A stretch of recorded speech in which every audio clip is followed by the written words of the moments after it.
as the title states, I think the idea of perfect is the most dangerous lie that we tell ourselves. I want to be perfect.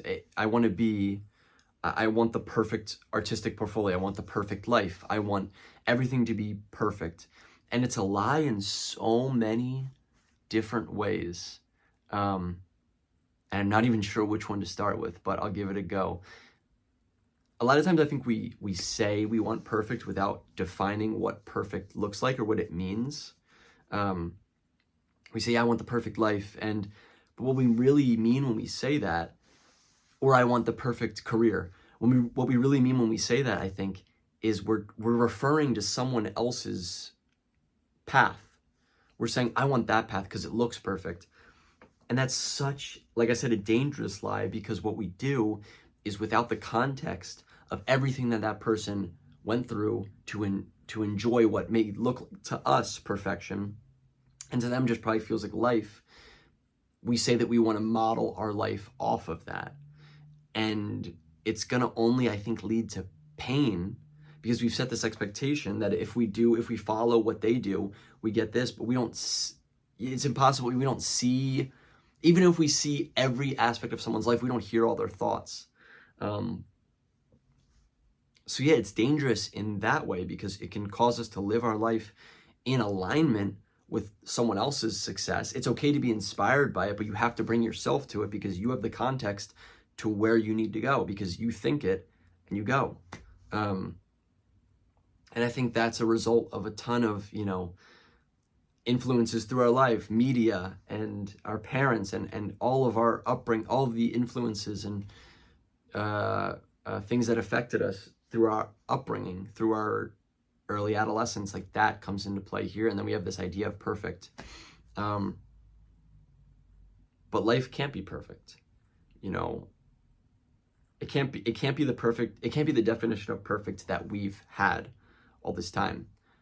But I think there is a version of perfect, and the only way to get it is to not chase it. And I know that sounds super paradoxical, and it sounds like those people who just talk to no end online. They're like, oh, this, and they try to say things that make them sound smart and then not give an actual answer. But I think actually what it is me making this video has to be perfect.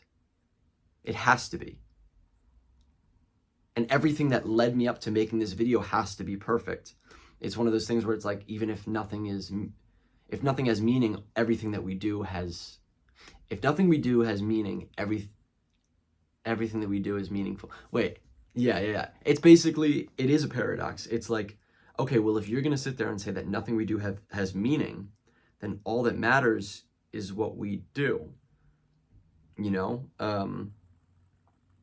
The only way to achieve perfection is to not be chasing it, is to just go and do, because if you believe in yourself as inherently valuable and perfect, which you are, then just following your truth is perfection.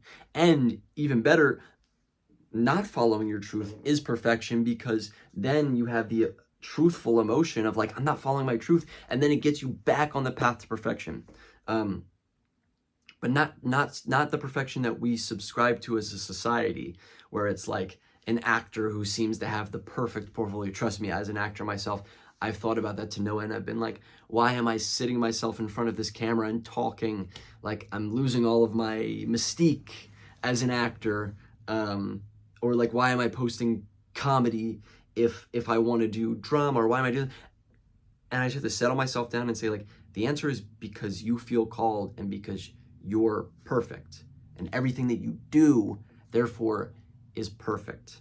And anyone can argue with me about this. And I know you might say, like, oh, well, what about the person who commits the crime? Like, is that perfect?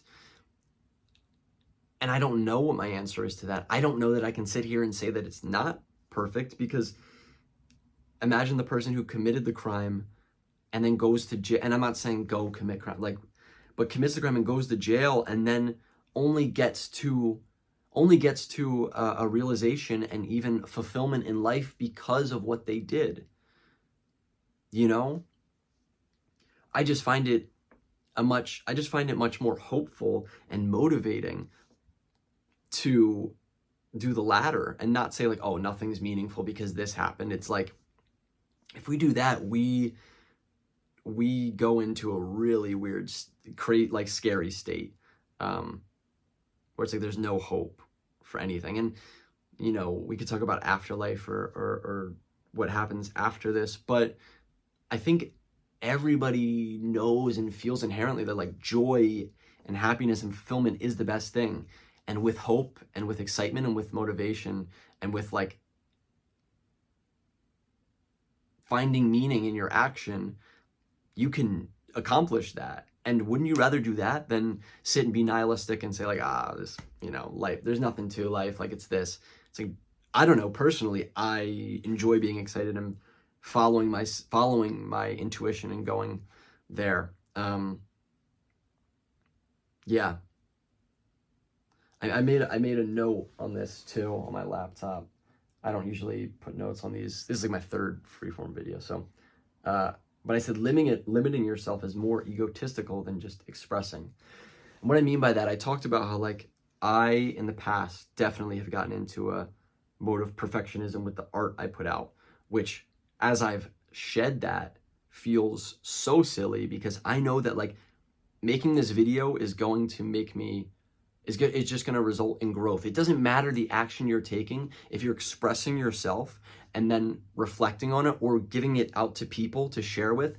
You're going to grow. Your soul is going to grow because your soul is going to grow because you're saying, here's this thing that I have no idea if it's true or not, and take it, and then you get to look at it from a third person view. Other people get to look at it. You get to connect with people. It's like, it's this beautiful thing. But I think a lot of times we are focused on limiting ourselves to come off as perfect. And this happens at like the highest level. You know, we're focused on limiting ourselves to come off as perfect because we're trying to sell something at the end of the day. And people think authenticity and truth doesn't sell. But I think something that our generation, I don't know, I'm 24, I don't know which generation I'm in, Gen Z, Gen X or Gen Z. Our generation is showing like we just want truth, and the truth is what's perfect because anything that the truth can destroy, it should. But back to that, like a lot of people will limit themselves, and not only is it not helpful to actually trying to create something that is truthful and valuable to people and makes a difference and moves people, it's also just like, I think it's more egotistical than just expressing. You know, someone might say, oh, you putting this video out and just talking, like that's an egotistical thing because you just want to hear yourself talk. But it's also like, is it? Because if we look at the definition of ego, which my definition of ego right now is your sense of self, and being egotistical, I think, is what you'll do to protect that sense of self. So it's like, okay, well, if I look at myself as an art project and I know that I can go this way or that way, I can do whatever I want, and I'm not holding myself back, then is that more egotistical than limiting myself so people only see me in a good light because that's what's best for maybe my career or my profitability or things like that? And I know, like, you know, I also think the internet, it's fake. And oversharing is a thing.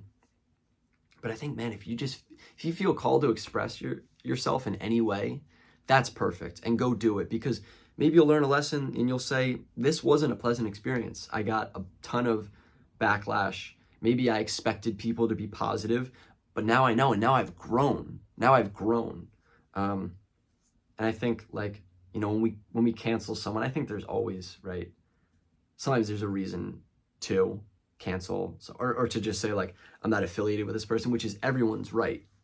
But I think being more growth minded as a society, or growth centered, would be a cool thing. Because I think allowing someone to grow and accepting them is just love. So that's why I think perfect is the most dangerous lie, because it doesn't exist. The version that we have in our head does not exist. It causes you to live life on someone else's terms, to try to get something that you don't even know that you want, but you've convinced yourself you want because you see all of the good sides of it. And also because it when we talk about perfect, we act like there's something we have to do to get to perfect rather than just be and just exist. So that's the vid. Yeah, I hope you enjoyed. I thrifted this yesterday and I like it, so I used it for 2 videos now, and I just filmed the 2 videos. I'm just gonna put them out both at once because at the end of the day, no one's produced a more compelling argument than "you're gonna die, do what you want" to me. So once someone does that, they produce a more compelling argument. Maybe I won't. Maybe I don't know. I'll change my behavior, but for right now, I'm just gonna keep doing what I feel called to do because that's perfect.